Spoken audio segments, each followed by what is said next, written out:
All right, so I don't know exactly how to start this video. If it looks like I'm looking off into the distance, is because I'm looking like right at the camera. It's the angle of the phone. But if it looks weird, then that's why.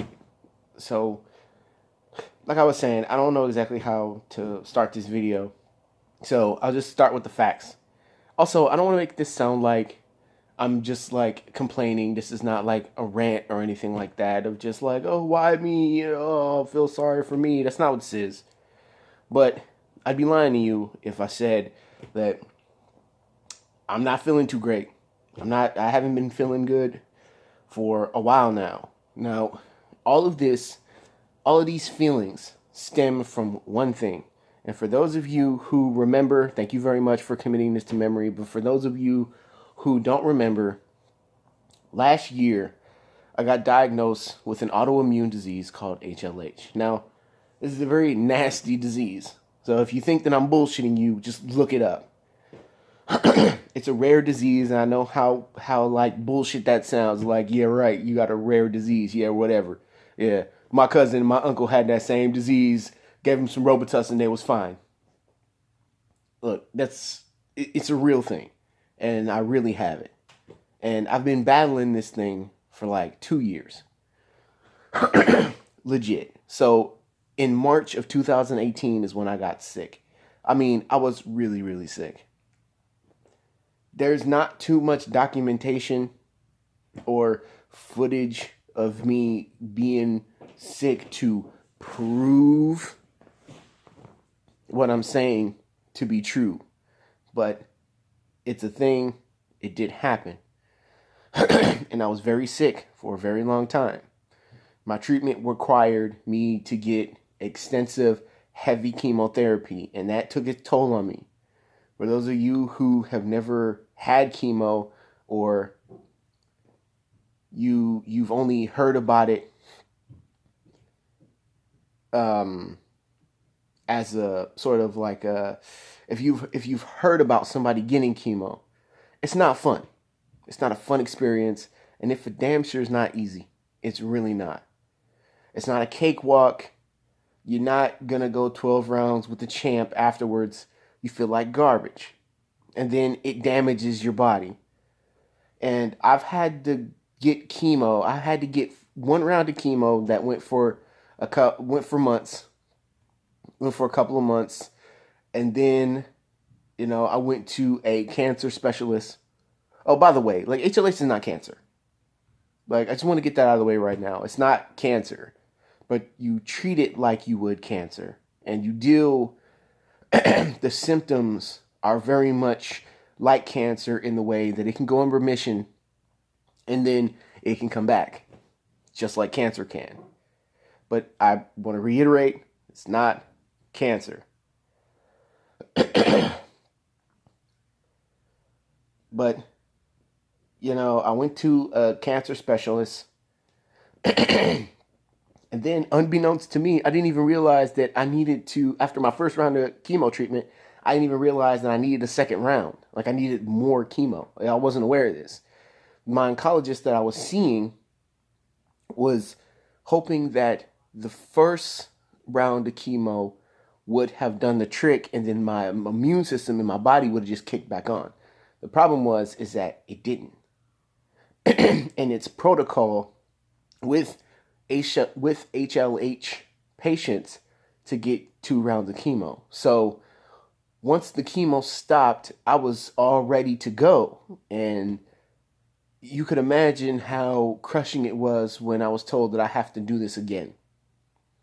Now, this was some months ago. Like, okay, so my last chemo treatment was in like March of this year. It was just no, it wasn't in March. Excuse me. It was some time ago. It was like only a couple of months ago that my chemo stopped.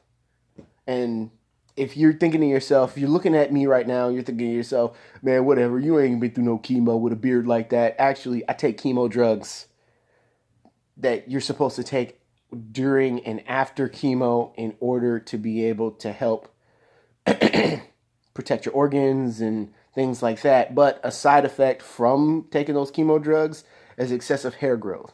So if it seems as though, you know, if it seems as though I have more hair than usual on my face, that's why. This is a side. All this is a side effect from the drugs I take. Normally, my facial hair doesn't grow like this, but I digress. So, as a result of all of this treatment for this rare disease that not very many doctors have experience in, and that's a key thing here with all of this, is that doctors don't have very much experience with this disease. Most of the doctors that see me, have only heard of HLH. They've never actually seen anyone with HLH. They've never actually met or treated anyone with HLH. So with a lot of them, this is their first foray into the disease. So they're figuring it out just like I'm figuring it out. But honestly, all jokes aside, this disease really has completely ruined my life. It really has. Now, and it's not, I don't want to make it sound like hyperbole here, but this has made my life significantly more difficult. When I got sick, right now, I can't work. I can't go to a job, right? So I'm on disability right now. So as a result of me getting sick, I lost my job. I went broke. I had no money, and then on top of that, I'm having to constantly get these chemo treatments that are just wiping me out. And honestly, if it wasn't for my mother, who is a saving grace for me. So for those of you who actually know me on the other side of this camera right here that say I'm a mama's boy, you damn right I'm a mama's boy. Because if it wasn't for my mother, I'd be dead in some ditch somewhere. Because nobody else gives a shit. Especially the rest of my family or my, ex buddies.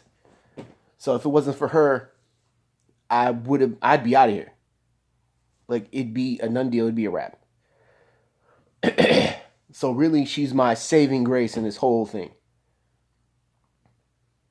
But as a result of me getting sick and the mystery behind all of this, because of the rarity of it, all of these other things started coming up. All of these other unforeseen things started to happen that by other people's accounts and specifications, classifications of what this disease is, probably shouldn't have happened. So what I mean by that is that, boom, I get HLH, right? So I get HLH. I get it, right?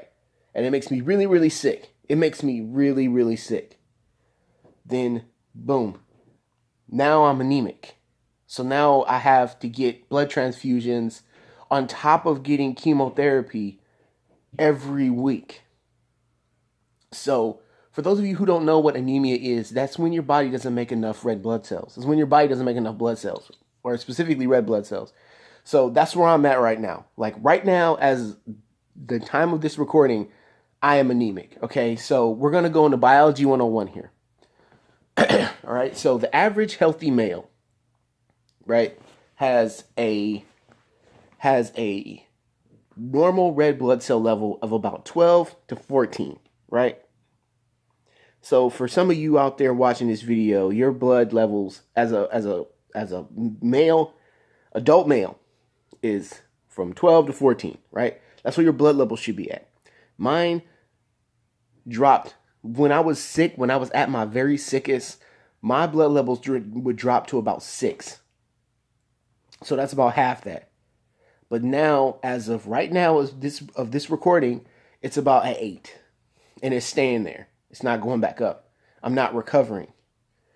And you think that sounds like bullshit, that's not a big deal.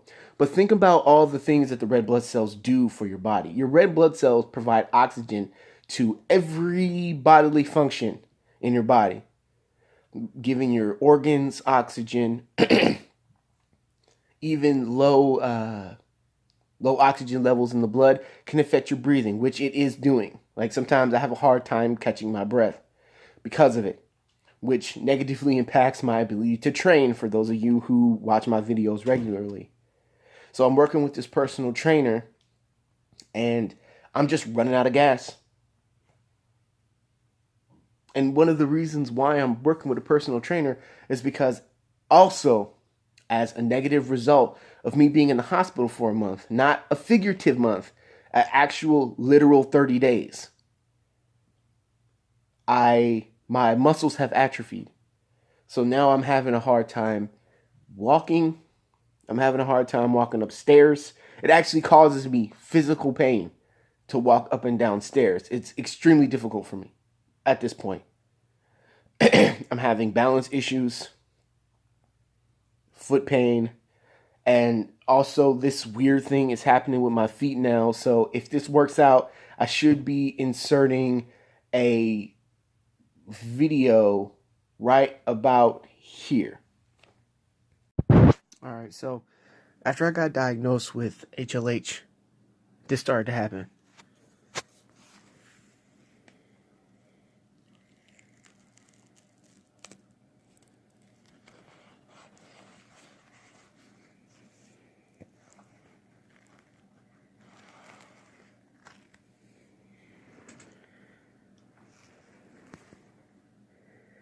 And as you can see, there's this strange growth here. It's just skin overgrowth. But ever since I got diagnosed with HLH and went through the chemo, this started to happen. And it's on both of my toes. But this is a pretty regular occurrence. Normally, it bleeds a lot more than this.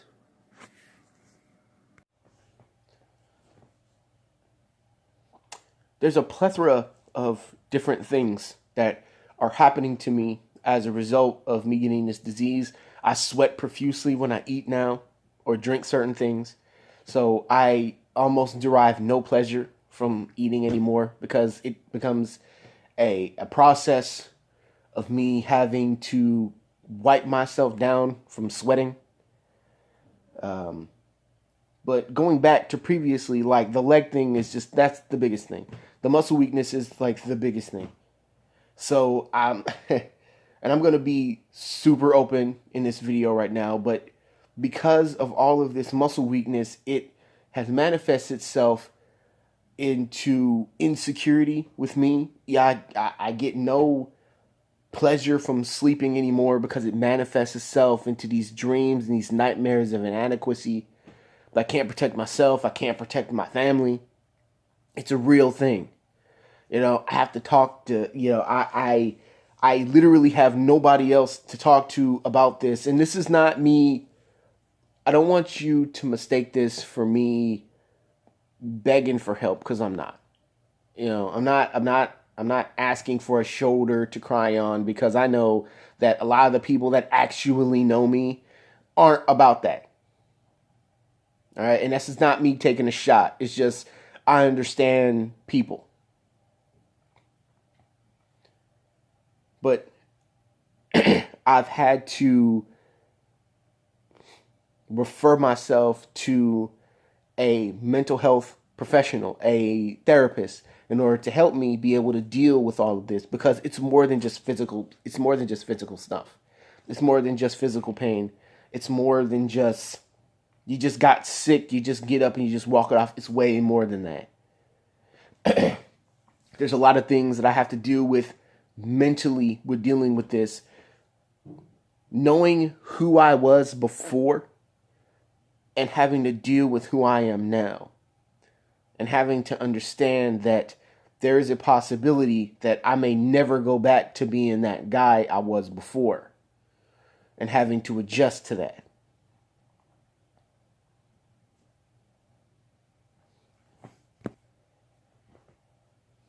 Despite all of this, though, the biggest thing, the biggest problem that I'm faced with now is that my kidneys are starting to shut down. So we're going to go back into the classroom here, and I'm going to give you a little overview about what your kidneys are supposed to do. Excuse me. Now your kidneys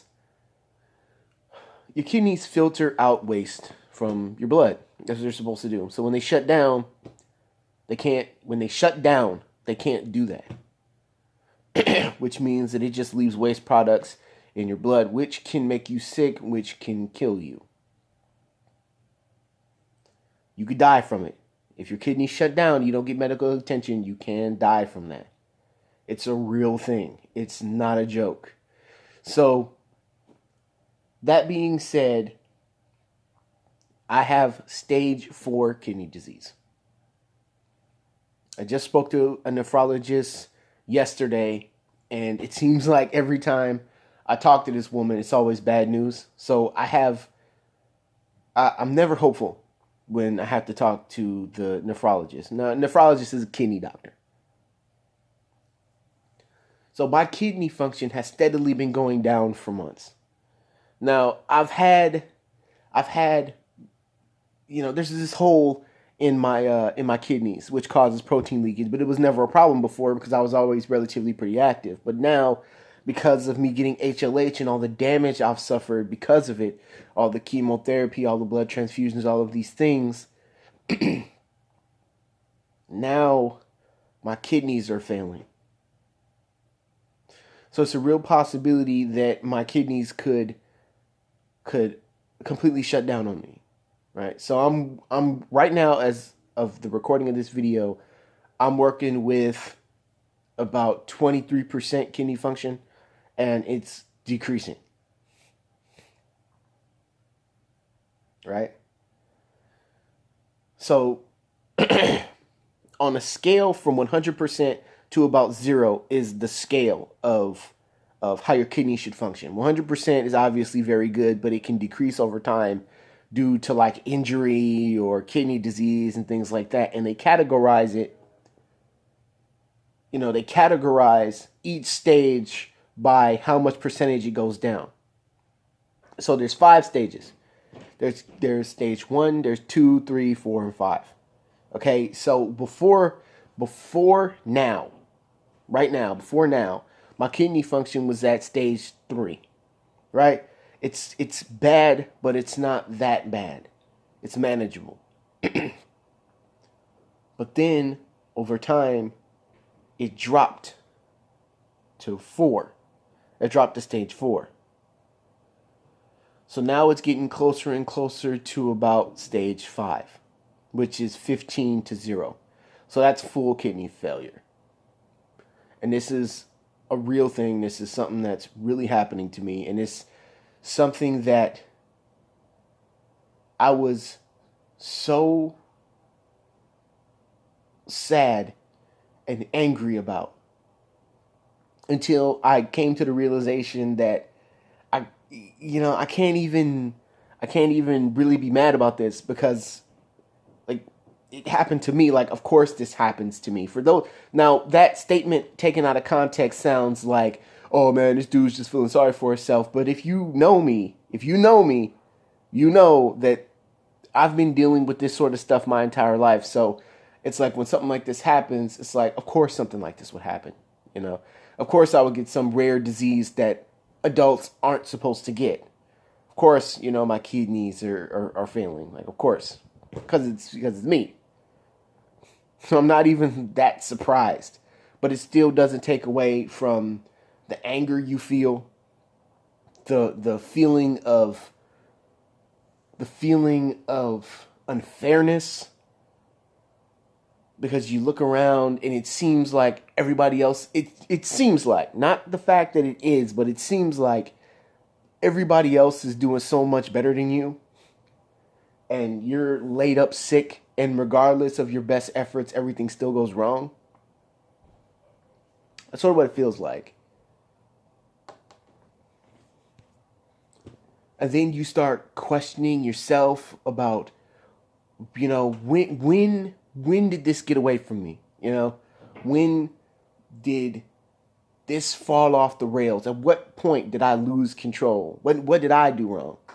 You know, what did I do so wrong to somebody that would warrant me to be in this position? And I realized that, like, this, I wasn't chosen for this, regardless of what your religious affiliation is and regardless of what you believe. Me personally, I wasn't chose for this. This is just something that just happened. You know, like, I just happened to get sick. I just happened, you know, to get sick one day. But this also goes with a sort of trend of my entire life. Now, for those of you out there watching this video, I want you to look up Steven Johnson syndrome. Just look that up. Just look up Steven Johnson syndrome. And look at those pictures and read what that disease is. Yeah, I had that.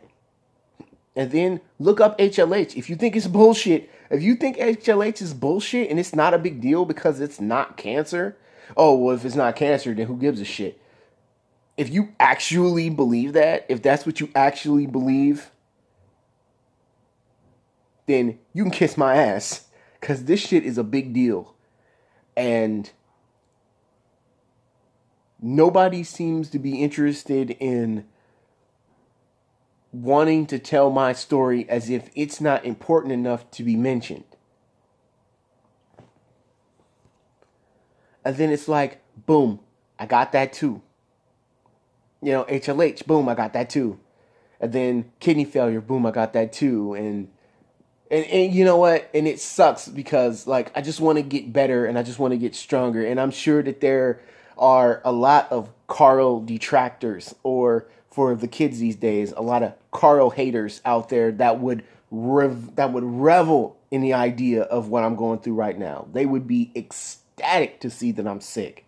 And honestly, let's be real here. Like, let's just not even dance around it, because I find a lot of people do that too often. Like, I could die from this. You know, my nephrologist is telling me that, you know, I might need a transplant. And a waiting list is about 5 years. So in about, you know, if my kidneys keep taking damage, then, you know, 5 years from now, I could probably be dead. And I'm sure there's a lot of people out there that would probably rejoice at that news. But, you know, I don't know.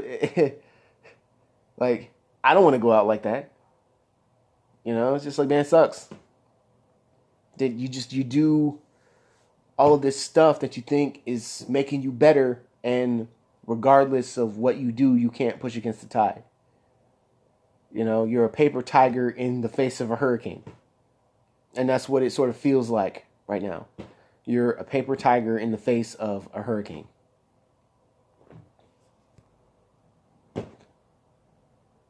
And everybody just keeps telling you to just think happy thoughts.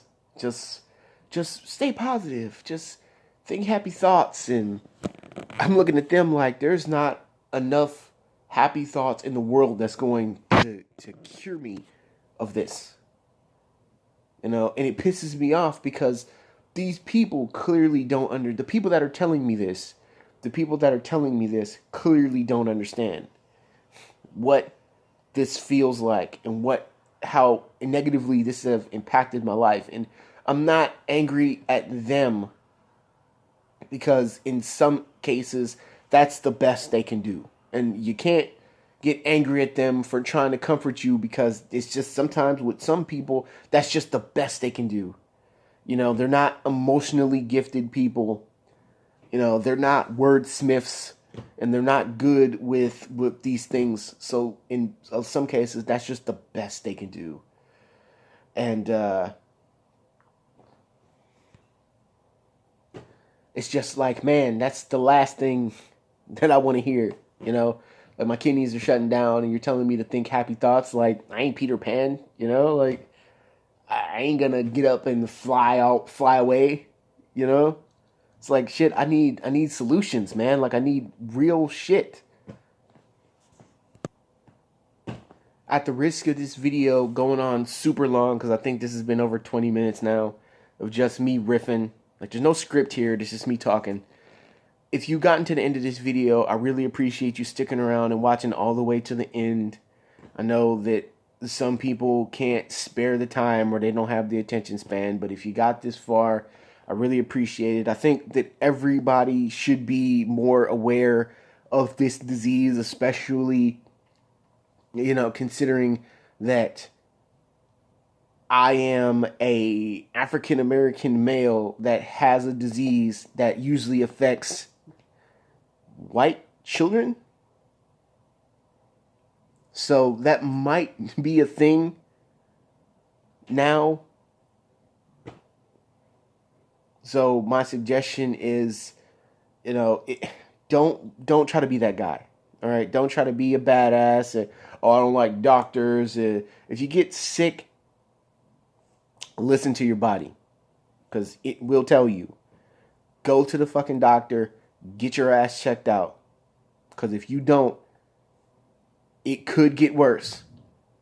It can always get worse. So thank you very much for watching. I will see you guys in the next one.